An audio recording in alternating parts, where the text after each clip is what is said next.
अस्सलाम वालेकुम क्लास। आज का जो हमारा लेक्चर है वो बेसिक अकाउंटिंग इक्वेशन की एक्सटेंडेड फॉर्म। यानी बेसिक अकाउंटिंग इक्वेशन तो ये होती है कि एसेट्स बराबर है लायबिलिटीज प्लस ओनर्स इक्विटी के।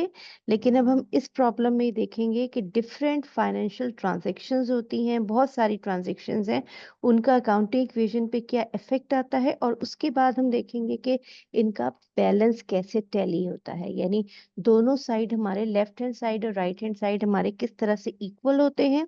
और फिर हमने पार्ट बी में देखना है कि नेट इनकम कैसे कैलकुलेट करते हैं, कैसे कंप्यूट करते हैं।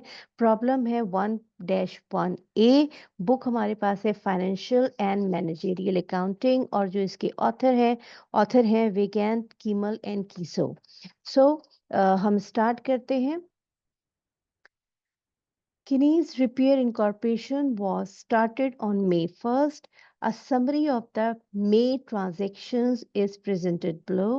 और आपको ये transactions दी हुई हैं 1 से लेके 11 तक, ये different transactions हैं।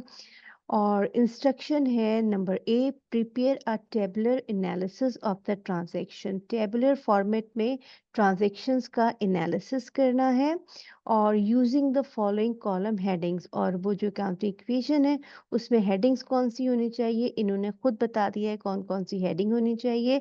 तो सबसे पहले कैश की हेडिंग है, ये देखिए हमने यहाँ पे कैश लिख दिया। Then we have accounts receivable, supplies मौजूद है तो हमने यहाँ पे सप्लाईज लिख दिया। इक्विपमेंट मौजूद है, इक्विपमेंट है। लायबिलिटीज में हमारे पास अकाउंट्स पेबल है।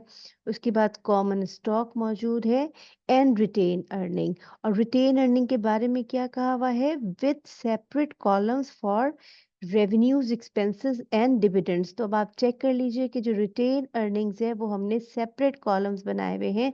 रेवेन्यू का अलग कॉलम है, एक्सपेंसेस का अलग कॉलम है और डिविडेंड्स का अलग कॉलम है।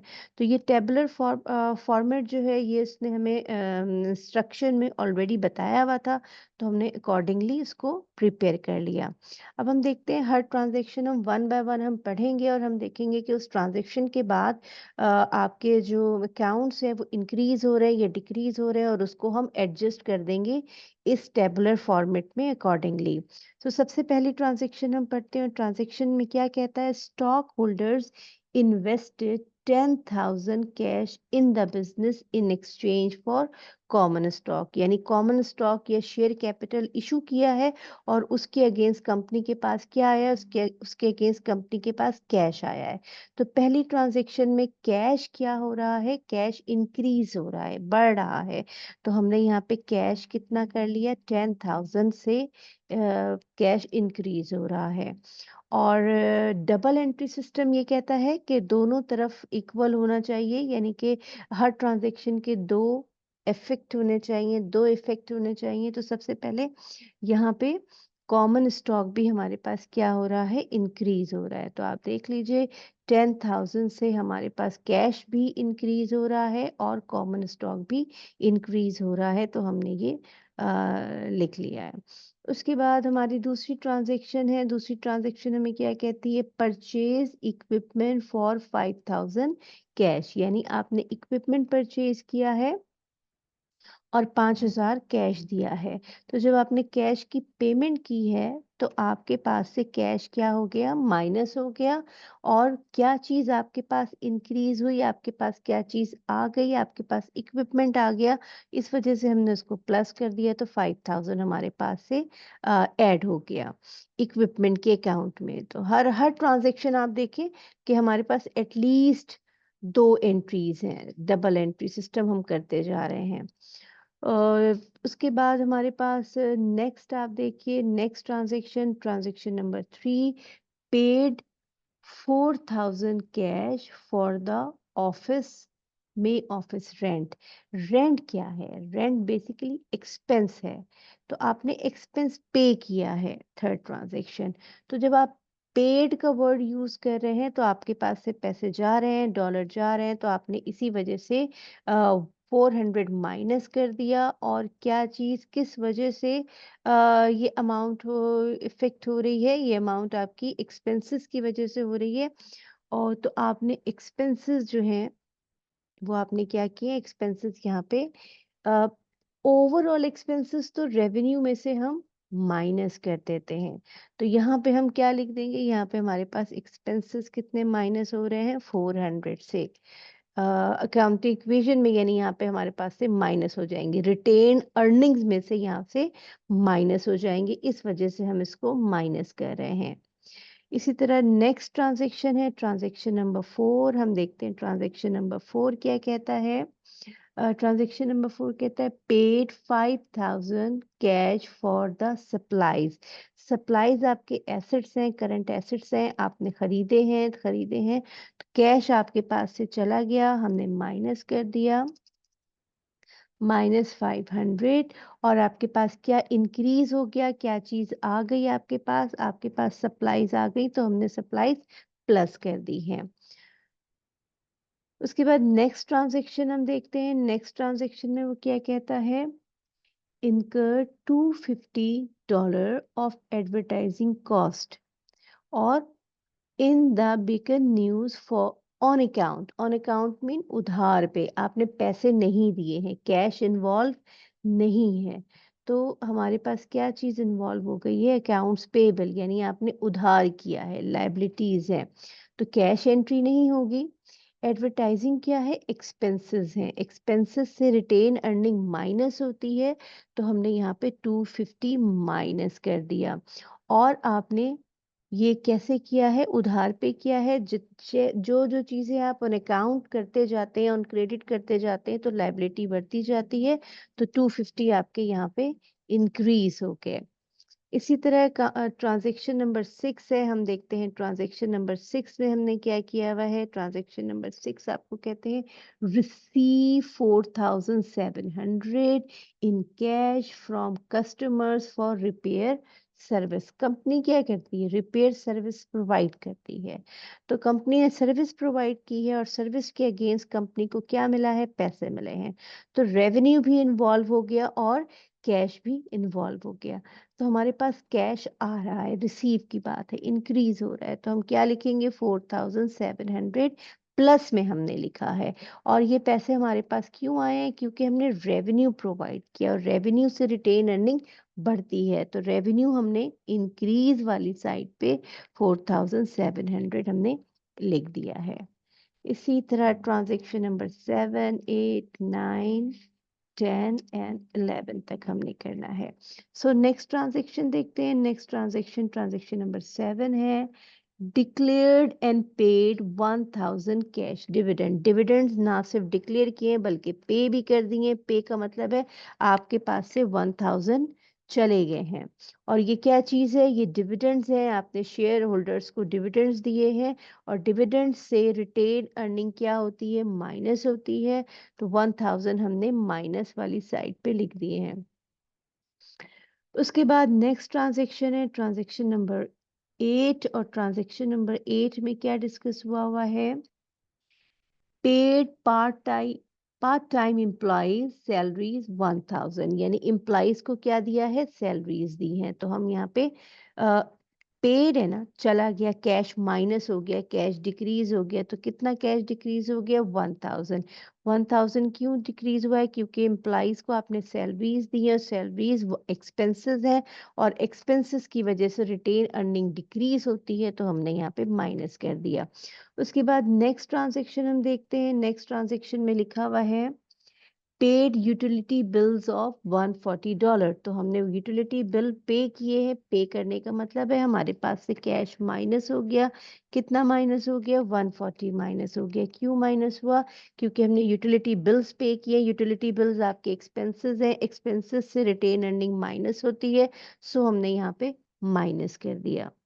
नेक्स्ट ट्रांजैक्शन हम देखते हैं, नेक्स्ट ट्रांजैक्शन आपको पेज हमारा चेंज हो गया, दिस वन, ठीक है। सो नेक्स्ट ट्रांजैक्शन हम देखते हैं, नेक्स्ट ट्रांजैक्शन आपको क्या कहती है, ट्रांजैक्शन नंबर 9th हमने की है, ट्रांजैक्शन नंबर 10 हम करते हैं, provided repair service on account to customers, यानी आपने सर्विस प्रोवाइड की है। जब सर्विस प्रोवाइड करते हैं तो रेवेन्यू मिलता है, लेकिन ये रेवेन्यू कैश में नहीं मिला बल्कि ऑन अकाउंट है। अभी हमने एक ट्रांजैक्शन की थी, ट्रांजैक्शन दिस वन, ये हमारा सर्विस रेवेन्यू ही था मगर कैश के अगेंस्ट था, जबकि ट्रांजैक्शन नंबर 10 में रेवेन्यू तो है। सो रेवेन्यू से क्या होता है, हमारा इंक्रीज होता है रिटेन अर्निंग, तो हमने प्लस कर दिया 980, लेकिन ये पैसे अभी मिले नहीं हैं, मिलने वाले हैं, फ्यूचर में मिल जाएंगे। तो ये हमारा अकाउंट कहलाता है अकाउंट्स रिसीवेबल। तो अकाउंट्स रिसीवेबल में हमने कितना लिख दिया, 980 लिख दिया।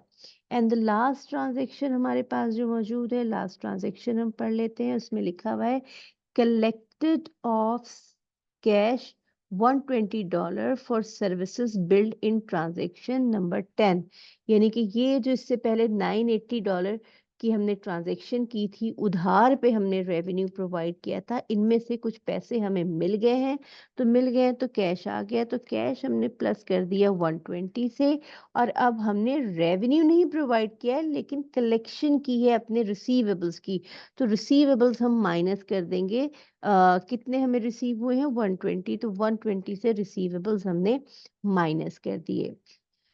सो ये टोटल आपका क्या ट्रांजैक्शन का इफेक्ट था। और हम क्योंकि अकाउंटिंग इक्वेशन है और हमने ये पढ़ा हुआ है, हमें ये पता है कि अकाउंट एसेट्स तमाम बराबर होते हैं लायबिलिटीज और इक्विटी के। तो हम देख लेते हैं कि एसेट्स को हम टोटल कर लेते हैं। तो कैश हमारा जो टोटल आ रहा है वो कैश की अमाउंट दिस वन है।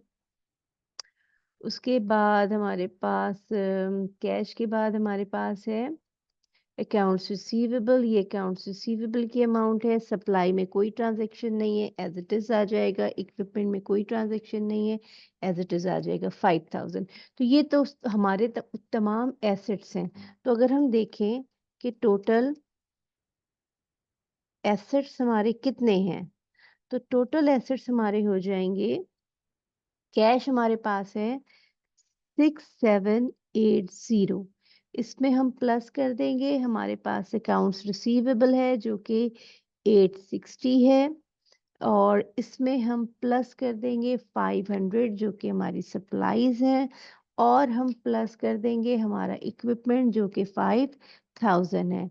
तो टोटल हमारे एसेट्स कितने आ जाएंगे, 13,140, यानी ये हमने क्या किया है, ये हमने सम किया है तमाम एसेट्स का। सो